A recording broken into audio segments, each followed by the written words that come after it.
एक कोठी के पीछे बने नाले से दोस्तों कटा हुआ हाथ बरामद होता है। जब उस नाले की जब जांच की जाती है दोस्तों तो उसमें कई अंग मिलते हैं और पुलिस सकते में आ जाती है। डीएनए टेस्ट होता है और तब पता लगता है कि जो बच्चे गायब हो रहे थे लगातार ये उन्हीं के मानव अंग है। जो सुरेंद्र कोहली था उनको मिठाई के बहाने जो है कोठी पर बुलाता था, फिर उनके साथ रेप करता था, फिर उन्हें खा जाता था। संसार क्रांति में दोस्तों आपका स्वागत है। मेरा नाम राजीव कुमार है।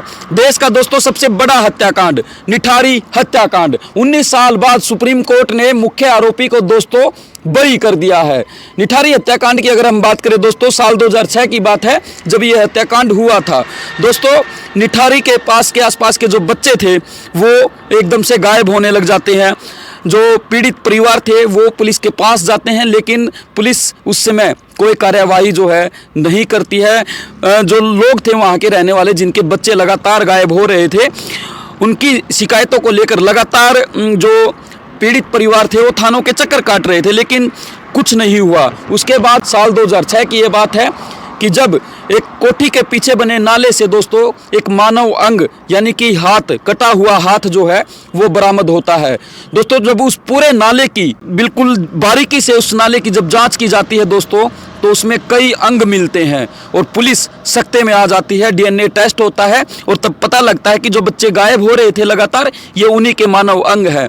और दोस्तों जिस कोठी के पीछे बने नाले से ये शवों के टुकड़े बरामद हुए थे ये आरोप भी उसी कोठी में जो नौकर का काम करता था सुरेंद्र कोहली उसके ऊपर आरोप लगते हैं। हालांकि इसमें जो कोठी का मालिक था मनिंदर सिंह वो उसको भी जो है पहले आरोपी बनाया जाता है लेकिन वो पहले ही दोस्तों बरी हो जाता है। एक बड़ा बिजनेसमैन था जो लगातार काम के सिलसिले में जो है बाहर रहता था, इसलिए उसने कोठी पर जो है सुरेंद्र कोहली को नौकर के तौर पर रखा था। जब सुरेंद्र कोहली पर दोस्तों आरोप लगते हैं तो बाद में ये खबरें निकल करके आती हैं कि जो बच्चे गायब हुए सबसे पहले वो जो सुरेंद्र कोहली था उनको मिठाई के बहाने जो है कोठी पर बुलाता था, फिर उनके साथ रेप करता था, फिर उन्हें खा जाता था ताकि कोई सबूत भी दोस्तों बचे ना। और 19 साल की बाद जो इस मामले में सुप्रीम कोर्ट ने फैसला दिया है, सुप्रीम कोर्ट ने कहा है कि सुरेंद्र कोहली जिसके ऊपर इस पूरे मामले के दोस्तों आरोप लगाए जा रहे हैं वो इस पूरे मामले में सबूतों के अभाव में अब बरी हो गया है। सीबीआई को सुप्रीम कोर्ट ने ये कहा है कि आप लोगों ने जो सबूत दिए हैं वो इस केस में जो सुरेंद्र कोहली के ऊपर जो आप लोगों ने आरोप लगाए हैं ये पर्याप्त नहीं है, यानी कि पर्याप्त सबूतों के अभाव के कारण जो है आज उसे बरी कर दिया गया है। एक बड़ा हत्याकांड में एक मुख्य आरोपी जिसे पुलिस ने बनाया था सबूतों के अभाव में वो बरी हो जाता है।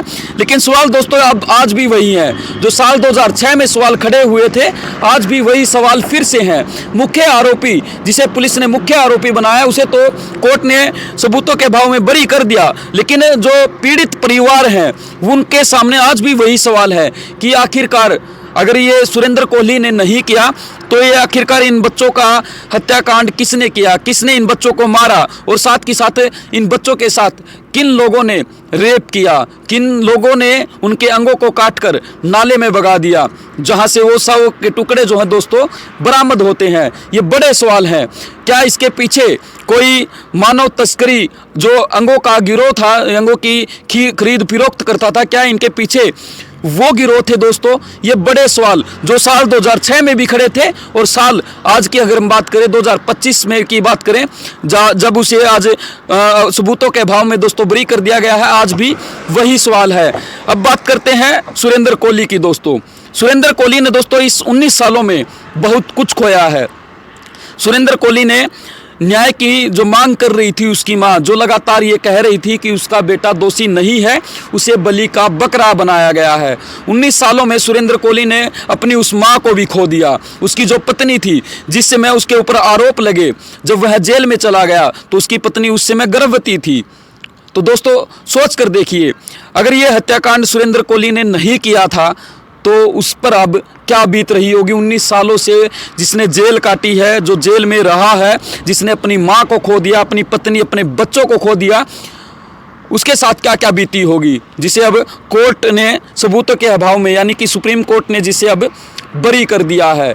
19 साल की बात बाद अब उसके घर जो उसका पुश्तैनी मकान था गाँव में दोस्तों वो भी खंडर बन गया है। गाँव वालों ने अब बड़ा दिल करते हुए सुरेंद्र कोहली को लेकर ये कहा है कि सुरेंद्र कोहली अगर चाहे तो गांव में आकर रह सकता है। आज भी हम कह रहे हैं कि वो निर्दोष है। और 2006 में जब यह हत्याकांड हुआ था तब भी गांव वालों का ये कहना था कि जो आरोपी है सुरेंद्र कोहली, जिसे पुलिस ने आरोपी बनाया है, जिसे पुलिस ने बलि का बकरा बनाया है, वो निर्दोष है। आज भी उसके गांव वालों का यही कहना है कि अगर सुरेंद्र कोहली गांव में आकर रहना चाहे तो रह सकता है। दोस्तों, ये हत्याकांड की अगर बात करें तो सवाल जो मैं पहले भी कह चुका हूं, अब एक बार फिर कह रहा हूं कि सवाल आज भी जो के त्यों बने हुए हैं कि आखिरकार उन बच्चों के साथ किसने रेप किया, किसने उनकी हत्याएं की, किसने उनके शवों के टुकड़े करके पीछे नाले में फेंक दिए। ये सवाल बड़े हैं। साथ ही सवाल ये भी है कि क्या इसके पीछे कोई मानव अंगों की तस्करी करने वाला एक बड़ा गिरोह था जिसे उस समय बचाया गया। संसार क्रांति की ये वीडियो को इसलिए भी शेयर कीजिएगा क्योंकि ये देश का बड़ा हत्याकांड था जिसने पूरे देश को हिलाकर रख दिया था। और उस पूरे मामले में एक बड़ी खबर आज हमने आप लोगों को बताई है ताकि सभी को ये बात पता लगे कि उस मामले में जिसे मुख्य आरोपी बनाया था सुप्रीम कोर्ट ने उसे बाइज्जत बरी कर दिया है। संसार क्रांति के लिए जींद से राजीव कुमार की रिपोर्ट।